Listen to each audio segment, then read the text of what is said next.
Today we're going to go over logistic regression and binary classification. So it's a different type of machine learning.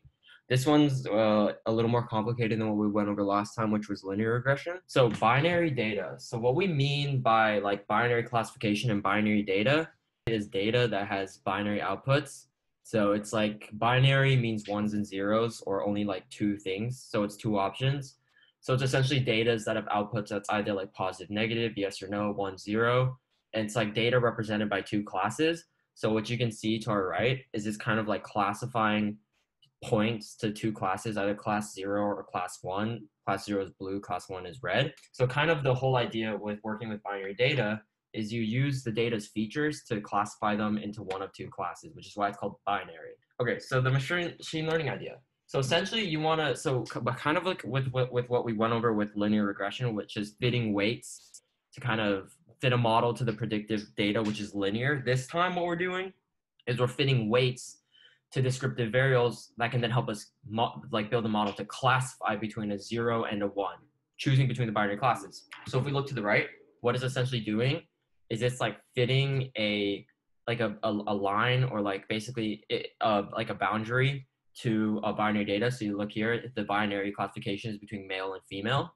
So yeah, so this is like one possible thing we can do. But essentially it's instead of trying to fit the weights in the models to a linear trend, this time we're just trying to set a barrier between like, okay, if it's greater than this, it's male, greater than less than this, female, or something of that sort. Basically you're building a boundary of when to choose one or the other.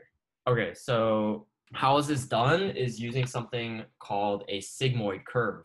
So if you look on the thing on the right, it's basically a curve where almost all the outputs are either 0 or 1. And then there's a small little area right around x equals 0 where it's like a gradient. But otherwise, it's mostly ones and zeros. So basically, why this makes sense is because it matches the goals of logistic regression, which is you want to classify things either 0 or 1.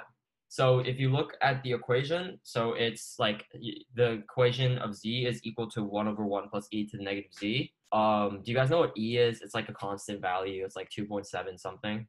It's just like a number. Don't worry. It's kind of like pi is a constant, e is another constant. And then so essentially if you have this equation, 1 over 1 plus e to the negative z, you can think of z as x, where x is essentially the bottom axis. And you can see as x increases, it goes closer to 1. As x decreases, it goes closer to 0. Do you guys understand why that is, by the way?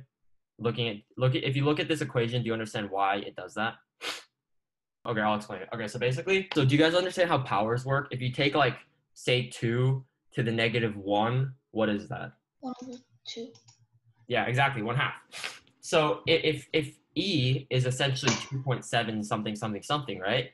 As e to the negative whatever increases, what does that mean? What happens to that value? What is like 2 to the negative 10? To the 10. Exactly. So it's 1 over 2 to the 10. And 1 over the 2 to the 10 is less than 1 over 2, right? Because that's 1 over a big number compared to 1 over 2. So essentially what this is doing is as the x or z increases, that e to the negative term decreases. And if that decreases, it approaches okay, this is something called like limits and stuff, but essentially as you approach infinity, as you keep getting bigger, that e to the negative whatever term keeps getting smaller. And therefore this equation, 1 over 1 plus e to the negative z, that approaches 1 over 1 or just 1. Because as it gets bigger and bigger, that term gets smaller and smaller, and therefore this fraction essentially becomes 1. The same is said on the other end, because if you take e to the negative 2, right, that's just e squared. And that's a big number. So that's 1 over 1 plus probably like a lot.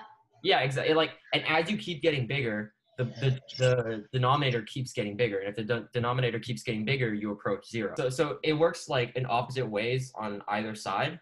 And so that's why it's good for us to use this type of graph called the Sigmoid curve to model our logistic model, right? Because if you get larger values, you get a 1. Smaller values, you get a 0. And a model will essentially be able to fit its weights to approximate that. Okay, so how is this similar to linear regression?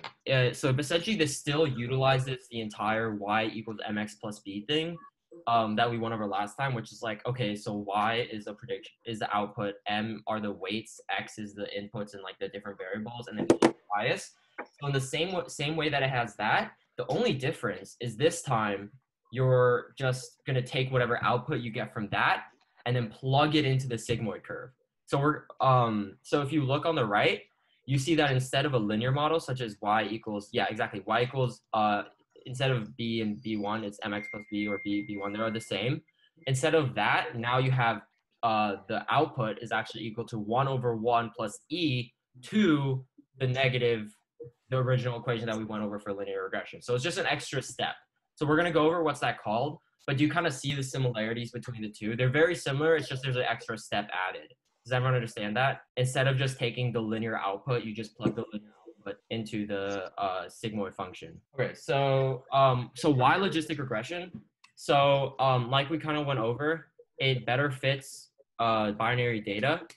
As you can see, if you try to use linear regression on binary data, instead of like actually mapping like all the data points like accurately, instead you're gonna get more of like a gradient, and then it's not as good of a fit as if you actually can just get a graph that looks like a sigmoid curve, which maps ones and zeros, because then there's only really like 2 points that are exactly ones and zeros in a linear regression model. You might just have like clusters of points near there, but it's definitely not going to be as accurate if you can just have like all values greater than some value be ones and all values less than some value be zero, because then it actually maps only to ones and zeros.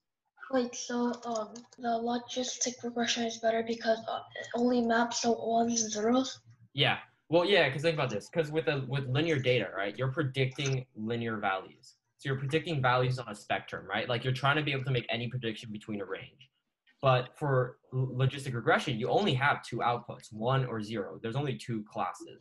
So you want to classify between 2 things. Because like a lot of, like I'll go into this later, but a lot of things in our world are either yes or no, right? Like if you're trying to make a prediction, you're either going to say, I want to do this or I don't want to do this. And that's a binary decision, right? So why would we want to make a model that predicts like a huge range when we could just make something that does explicitly what we want to do, which is either yes or no? So that's the whole idea of logistic regression. Okay, so now we're going to go into something that is not, which I was talking about earlier, which not only applies to logistic regression, but this is actually really important. This is a really important concept for like a lot of deep learning. It's possible that I'll try to teach you guys neural networks and stuff like that, but they're like pretty complicated. But this is kind of a concept that applies to neural networks, which is what we call an activation function. So what an activation function does is it takes essentially the output of your weights and inputs. So in this case, say there's like X and the weights W. So when you dot product those together, right? Remember how last time with linear regression, we would dot those together and we'd get the linear output? So the difference with logistic regression that I was explaining earlier is now you apply this activation function on the output to get the output of the logistic regression. So that's the only difference between the two.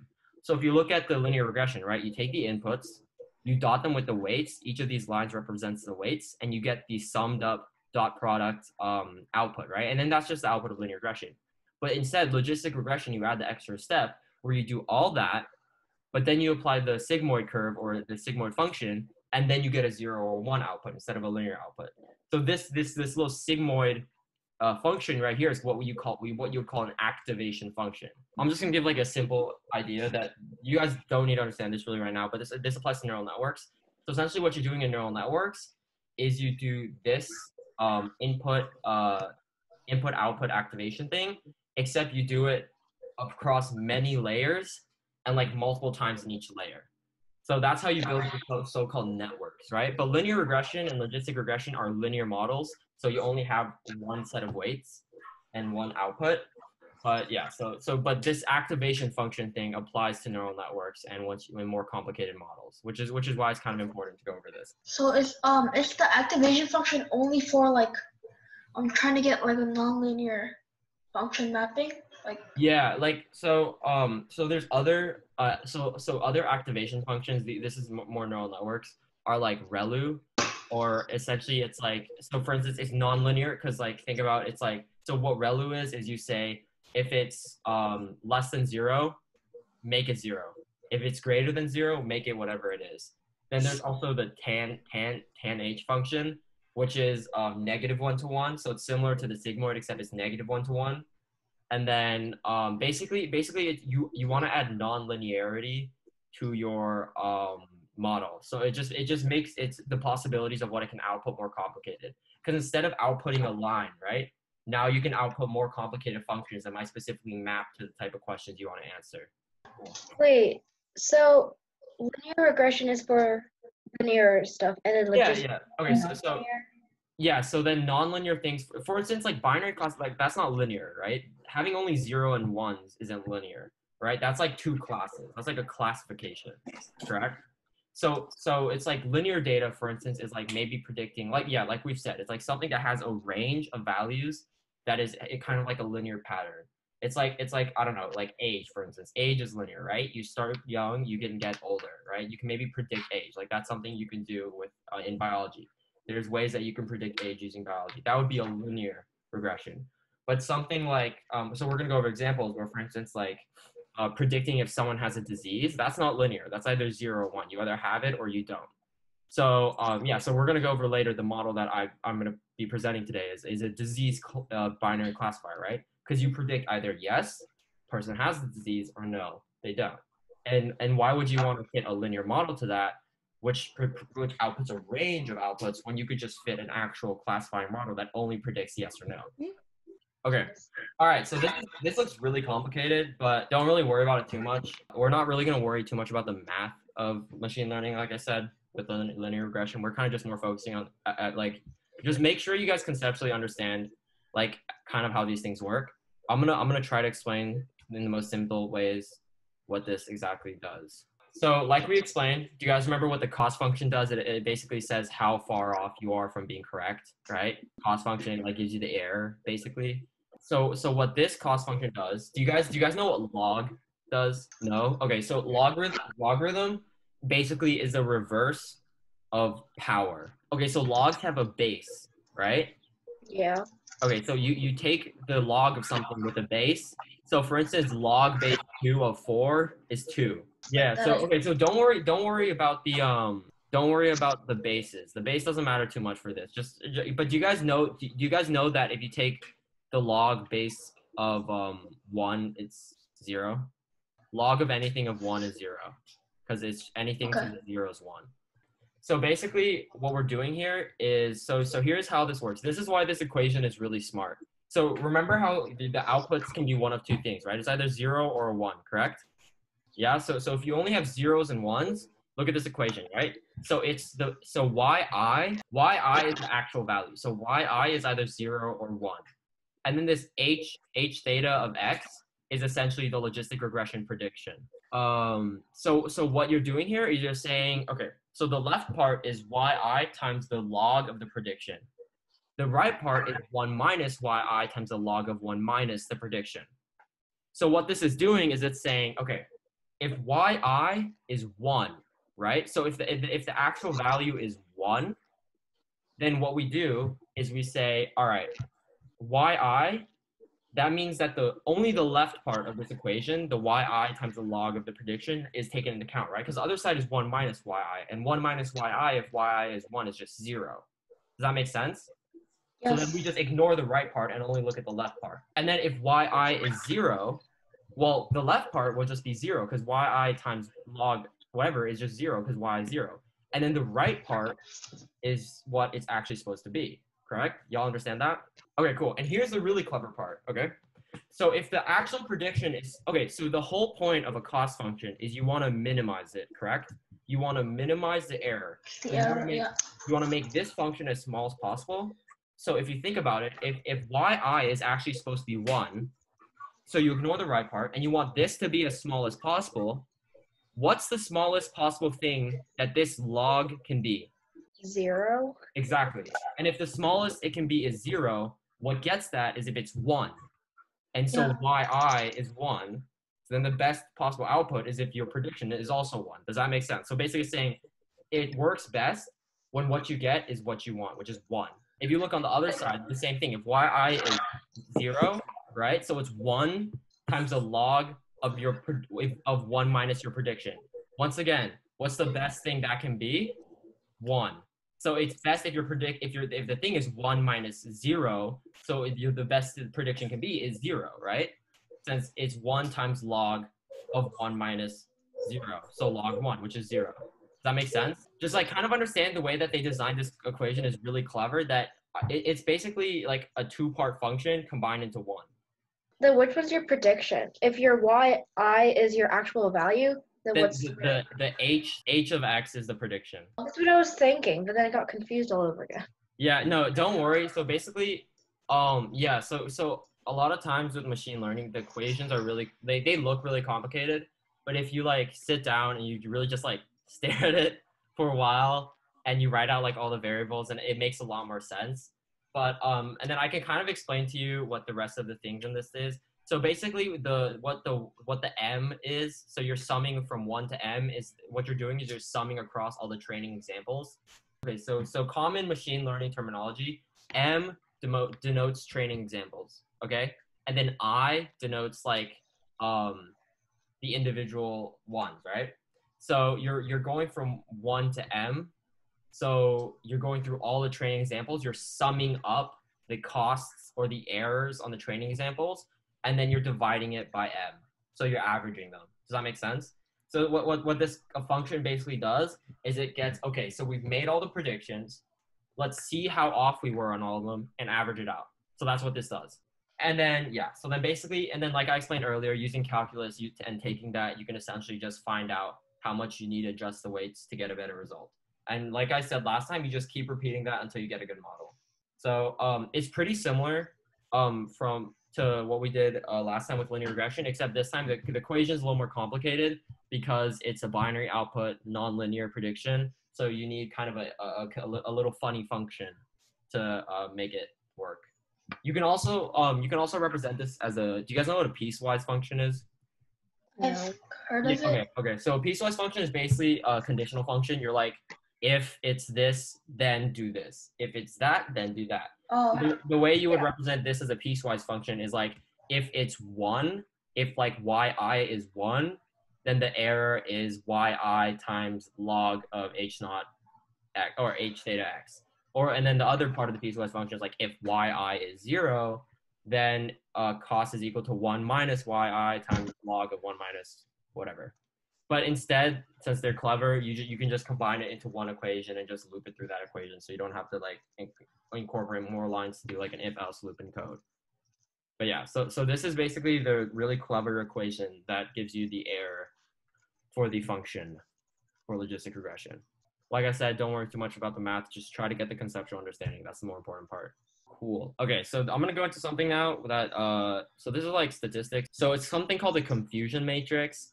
So, all right, okay, I'm going to try to explain what this is. Okay, so in our model, right, we're predicting 1s or 0s, and our actual data is 1s and 0s. So if we classify a 1 as a positive and a 0 as a negative, we can basically build something called a confusion matrix, which is how like, and it basically tells us how our model does. So if you have 2 possible predictions, how many possible like combinations of predictions are there? Like 1 0 0 1 1 1 0 0. So 4, right? So either so technically there's 2, which is you get it right, you get it wrong. But how you get it right or how you get it wrong, there's 4, right? So a true positive is when the actual thing is a 1 and you predict a 1. A true negative is when it's a 0, you predict 0. False negative, it's actually 1, you predict a 0, right? Because it's a false negative, you predict it negatively false. Or false positive, you predict 1, but it's actually a 0. So this is kind of it's called a confusion matrix. It basically you kind of just assign how your model is doing.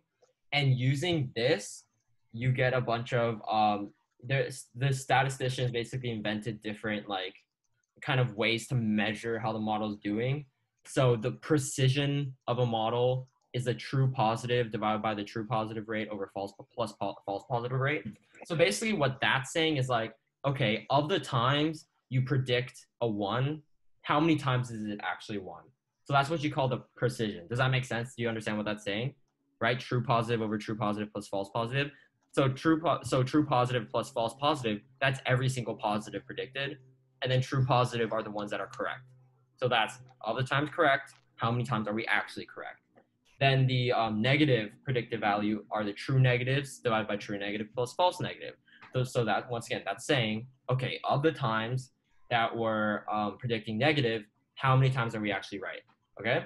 And then sensitivity is basically saying, of all the times it should have been positive, how many times did we actually get it positive, right? Because it's true positive plus false negatives. False negatives are positives that we predicted negative. Does that make sense? So it's basically, that's what this is doing. There's all these different measures we can do. And then what accuracy is it's true positive plus true negative, or basically all the times we predicted correct divided by the total times. That's the most intuitive one. It's like, okay, the accuracy is just how many times did we get it right over all of them, right? Does that make sense? So it's basically saying like how precise your model is. Like Yeah, how but see, we well can't it's doing. we can't say precise anymore, right? So here's where it gets annoying with like statistics and machine learning. The wording is very like, You can't use a lot of words. yeah, because sensitive, you can't say how sensitive the model is, because the sensitivity is an actual measure. So if you're talking about accuracy, you have to say the accuracy, right? Or if you say how precise the model is, you have to be talking about the precision, right? So basically, it's tough because you have all these different like measures, but yeah. So you like, obviously accuracy is the most intuitive one, but like all these different things like precision, sensitivity, they tell you different things about the model, right? So I'll give you an example of why this might be important, right? So say you have, so I'll give you an example from over the summer. Like one of my friends was working on basically a model to predict fake news. So what his model was doing was reading articles and like stuff like that and outputting whether or not there was fake news. So the model was very accurate, right? So the model had 90% accuracy. But here's the thing. Okay, so if accuracy is 90%, but what it turned out the model was doing, it was just predicting everything as not being fake, or I think it was either predicting, yeah, it was predicting everything as not being fake news. Now the reason he had 90% accuracy was because 90% of his data wasn't fake news. The other 10% was fake news. But he built a model that only predicted fake news, so therefore it still had 90% accuracy. But then if you were to look, so if we took that model and then we looked at the true negative rate, we would have seen it's 0. Because you didn't predict a single true negative. You looked at one of them. Basically, if you looked at one of them, you would have gotten a 0. Because you basically didn't predict anything as negative. So this kind of tells us like how the model is doing specifically at like different, right? You don't want any of these to be super low. And then the other thing is you could essentially kind of choose models that perform better maybe in sensitivity, precision, or specificity based on like what you value more. Like, is it more important for a model to correctly predict a 1 or falsely correctly predict a 1? So for instance, if you think about like, is it say something that we're going to go over like malignant tumors, for instance, like, is it more important if the model predicts a tumor to be dangerous falsely, or would you rather the model incorrectly classify a tumor? And in that case, like, I'm not 100% sure about this, but I'm pretty sure it's better if you have false positive, because you don't want to let anyone be told that they're safe when they actually aren't, right? It's better to like try to go assess treatment to someone who might actually be safe than try to just let people go when they might actually have like a dangerous cancer, because that's really bad, because then they'll die. Like, you're telling them that there's a chance that they might have cancer and you're telling them everything's good. Like, wouldn't that be lying? Well, no, exactly. But that's what I'm saying with machine learning, because you can't be 100% sure with anything you do, right? Because like you're making a prediction. You might have 99.9% accuracy, but that there's still a 0.01% error, right? So basically with that, it's like sometimes with models, you have to choose between these, which is, because even with actual doctors, right? Actual doctors aren't 100% accurate all the time. So it's like, would you rather play it safe and essentially like dish out, be very safe and be like, okay, let's not let you go, let's keep you here, or would you rather just like be pretty lenient and be like, all right, okay, whatever, seems fine? I would rather be aware of the dangers that I am in. Exactly. So that's what I'm talking about here. It's like you can base the models differently based on these different measures, essentially, of how the model's doing, right? So you guys kind of understand how like each of these kind of tells a different thing? So it's like saying like either like say you have, like you don't know if you have cancer or not. The doctor says either you might have it or like you don't have it, So that's a binary classifying problem, right? So it's a 1, you have it, 0, you don't have it, right? Yeah. Okay, and then like kind of what I mentioned earlier gets into another issue, which is like distribution of data. I think we talked about this last time. Like you want to have data that is distributed like well, so you have like positive cases, negative cases, or if it's like linear regression, you want to have data across the spectrum. Like you don't want to have data that's highly weighed by like one specific value, because then it can screw up with the model and all the values and stuff like that. Like you want well distributed data and variation. Is there a way to make a model, like a code, where like you can make things like a robot or something classify if it maybe has it or maybe not have it? Even if a robot says you have it, like you still want to check, right? Like you still check. Like we're not at the point where we just blindly trust machines, right? So even if people, like for instance, radiologists, like their models that can predict like radiology, whether or not someone has cancer based on radiology images with like 99% accuracy, we still don't like we're still not blindly trusting them, right? It's still like a human looks at it, the robot looks at it. Hopefully they get the same answer. But yeah, so it's still not like it's technically it is still like a maybe. Like everything with machine learning is it's not like, at least with like classification. I mean, in the end, it's like it's literally called a prediction. It's not called like the ant. Like you're not saying like this is. It's a prediction. So yeah, so essentially it is still a maybe. Yeah. Someone asked me to go over what each of these things mean one more time. Okay, so true positive is when, so positive is a 1, negative is a 0, right? We're talking binary, 1 and 0. So positive is 1, negative is 0. So what true positive means, the top left, is it says you make a positive prediction. You predict a 1, and then the actual answer you should have been predicting is a 1. False positive means you predict a 1, but it really should have been a 0. And then true negative means you predicted a 0, it is a 0. False negative means you predicted a 0, it should have been a 1. So precision, I'm going to go over each of these again. Precision is a true positive over true positive plus false positive rate. So what this is saying is true positive plus false positive is everything you predicted a positive, right? So it's all the true positive, which is what you correctly predicted positive, and all the false positive, which is what you predicted positive that should have been negative. And that tells you what percent of the positives you predicted correctly. If we look at negative predicted value, it's true negative over true negative plus false negative. So what this says is how many times we predicted negative, it actually was negative. Specificity, true negatives over true negative plus false positive, is all the things that were negative, how many of them did we actually predict negative? Sensitivity, all the things that should have been positive, how many of them did we predict positive? And then accuracy is just how many times did we predict correctly? Okay, so examples of logistic regression. So like we kind of were going over, like predict if a tumor is benign or malignant, right? Benign, it means it's a tumor that is not going to kill the person. Malignant, it's dangerous. So malignant would be a 1, healthy would be a 0, or benign. And essentially we can, like as you see here, you basically fit the sigmoid curve to the data and predict. So in this case, if we look at the features, which are the variables which we went over, which would be the inputs or like the X, we have clump thickness, uniformity of cell size, cell shape, adhesion. It's basically all these things that tell us about like the tumor traits, tissue data, etc. So it's things that kind of give us traits about the tumor that we can then predict. You guys kind of understand how that's a logistic regression problem? You predict 2 classes, dangerous or not dangerous. Okay, so another example. So this, I couldn't really find a visual example of it, but this kind of just shows like how you're connecting all this different information. But it's like predicting whether or not you should show an ad to consumer. So like if you look, so basically like I told you guys with like internet stuff, like you have all this data about a person's preferences, like what they listen to, what they like, what they watch, and then you can have like an ad. And if you basically, you can predict whether or not a person will like an ad. So that's either a yes or a no, right? That can be a binary classification problem. You could input their preferences and predict whether or not they like an ad. And like depending on the ad, they probably have different models. Each ad has different like preferences and stuff like that. But yeah, that could be another thing that you can do binary classification on. So what I'm going to show now is we're going to actually do logistic regression in Python, right? So we did the linear regression last time, so we're going to use a similar package. And we're going to be, so this kind of has to do with a project I did over summer. We're going to basically build a logistic regression model to predict whether or not people have inflammatory bowel disease based on their gut microbe flora. So what that means is, so what people did was in the Boston hospital, they basically collected a bunch of samples from, I think, 800 people, 500 people, something like that. Basically, they took a bunch of people, they took samples from their gut, they sequenced the samples and looked, okay, what bacteria are there?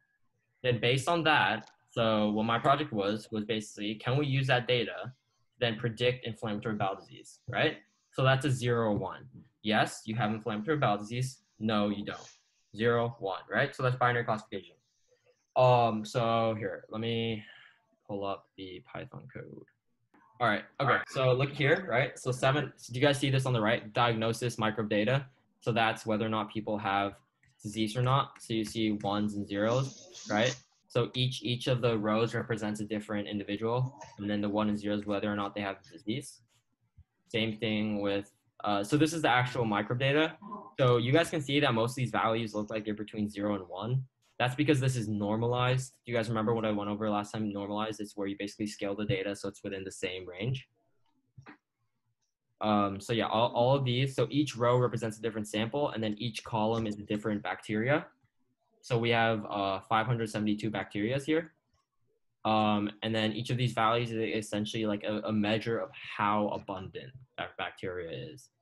So basically what this model is doing is it's surveying the bacterias and being like, are there bacterias where if they're either more abundant or less abundant, it means that there's like more chance of disease, right? Because it's basically finding the pattern. Right? We went over this, like it's like looking at these bacteria and be like, okay, which of these are like causing or not causing, or are correlated or like not related, or like anti-related to the having disease. So that's kind of what this model does. So then we can go through kind of the code. So right here, this is just this is importing packages, right? Then we're gonna do here, set the X to the microbe data, right? Because X is like the input. Then we're setting the Y to be the outputs, or the 1s and the 0s. And then once again, we split it into a training test set and a test set. So once again, 30%, we're just gonna do 30% this time. Then we load in the logistic regression model and we fit. So when we fit it, what it means is that we're doing the whole part where you essentially keep checking the cost function and working down until you have an accurate model. So now we're gonna make the prediction. So this is the training prediction and then the Pearson correlation. And we see 0.85. So that's not great, but it's good. 0.85 correlation is fine, right? So there's 0.85 correlation between our predictions and the actual thing. So one thing actually I can tell you guys is this. So basically I did this same analysis over the summer, except I used, for different reasons, I used a sort of linear regression model, and I got 0.7 correlation. So what you guys can see is now that we use a logistic regression model, it's way better. Yeah, exactly. It's way better. It's 0.85 correlation. So it performed better than what I did over the summer using a different type of regression model, which it's a little more complicated. It has like other terms like that, like a dimension reduction, but essentially, yeah, you can see that this does a little better. So now if we look at the test set, we see, now this actually isn't good. I don't know why the test set is so low. I might have to look at the way the package is made, but we see 0.63. Ideally, they would be closer together, because if they're this far apart, I would say that this model might be slightly overfit to the training set. So I would have liked to add like regularization or basically some other terms to make the to validate it off the test set. So this isn't a great test set accuracy. Yeah, so these are like the predictions. So so you guys can look here. So this is the actual test set, right? So these are the actual values for the test set, and then these are the predictions. So just looking here, you can see that for the test set, the first value should be a 1, but our model, first value should be a 0, but our model incorrectly predicted 1, right? But all the other ones are the same, 1, 1, 1, 1, 1, 0, 1, 1, 0, 1. And then for our training set, the first 3 should be 1, 1, 1, and our model predicted 1, 1, 1, 1. And then last 3, 0, 1, 0, our model predicted 0, 1, 0. So like there's definitely different values like inside, but you can just see already that there is an error right here. It incorrectly predicted. So we can then build the confusion matrix, which is what we talked about earlier. So if we look at the confusion matrix, okay, let's see what this means, right? So there were 58 true positives, which means we correctly predicted. Oh wait, hold on, this might be different. No, this is different actually. So okay, so the confusion matrix we went over earlier had the first row and first column as 1. This one has 0. So what this 58 is actually true negatives. which means we correctly predicted 59 zeros. So we predicted, we correctly predicted 59 zeros, and we correctly predicted over here 139 positives, and then we incorrectly predicted 21 and 18. I'm not sure which is prediction and output, but basically we incorrectly predicted 39, right? So now we can look at the all the different values we went over earlier. But why are you like looking at them like cross, like 21 and 18 or like? So the diagonals, the zero. So if you look at the rows and columns, right, zeros and ones, right? Yeah. So 0, 0. If they're both zeros, that value. So the value there is 58. That means that the actual value was a 0, and we predicted a 0. So that's a true negative. So there's 58 of those that we predicted correct. And then the 139 is a 1 for a column, 1 for a row. That means we correctly predicted 139 ones. And then I don't know which axes is prediction and actual, but you can see that we made 39 incorrect predictions. Okay. Is the array like a confusion matrix? Yeah, it's exactly. So if you look at the name, CNF matrix, confusion matrix. Okay. So then we can get the accuracy, precision, and recall. So we'll do that. And then let's look here. Accuracy, 0.835. So what that means is 83.5% of the time we predicted correctly, right? Because that's how you get it. True negative plus true positive divided by all the predictions. So that's pretty decent. That's pretty good. 83.5. Precision, 0.87, and recall, 0.89. I don't exactly remember which one it is, but those are other metrics. So overall, this model performs pretty good, right? It's 0.8. So that means recall. Okay, so sensitivity is the same thing as recall. It's true positive over true positive plus false negative. So it's how many of the positives did we actually predict correctly, and that value is 0.89. Think about it. If our accuracy overall is 0.835 and our precision and recall are high, which is kind of related to how often you predict positives, that probably means our negative predictions aren't that well. We're not that great at predicting zeros. If we're good at predicting positives, but we're not that great at predicting negatives, that might be why our value is lower. But that actually, so do you guys remember the example I explained earlier about how my friend's model predicted everything as 1? So we can look at the data again, and I'm pretty sure there's a lot more 1s in our data than there are zeros. So that again might attribute to why we're better at predicting 1s than we are predicting zeros, because it might just be predicting more 1s because there's more data, there's more 1s in the data. And so that once again has to do with like kind of making sure your data has enough of each class, enough of each value. Because maybe if we had more zeros in our data would have performed better in predictions. But because we mostly have 1s, maybe it's more skewed towards predicting 1. So that's something you have to take into account with machine learning. But yeah, so that is the model. You guys have any questions? That's kind of all I had prepared. What's the difference between deep learning, AI, and machine learning? Okay, so they're kind of the same, deep learning, AI, machine learning. Deep learning, so I would say machine learning kind of encompasses all of them. Machine learning is kind of just like the using mathematical algorithms to build like predictions and models. Deep learning, I wouldn't say, so what we've done, we haven't done any deep learning because logistic regression and linear regression are not quote unquote deep, right? Because in both of these models we've done, you have one set of weights, right? The input, the weights, your prediction, maybe there's a function, like for instance, today we had a sigmoid function that gives you 1 or 0. But when we talk about deep learning, we're talking about deep models. So essentially what, I'm gonna try to give you like a very simple like conceptual of what like a deep neural network is.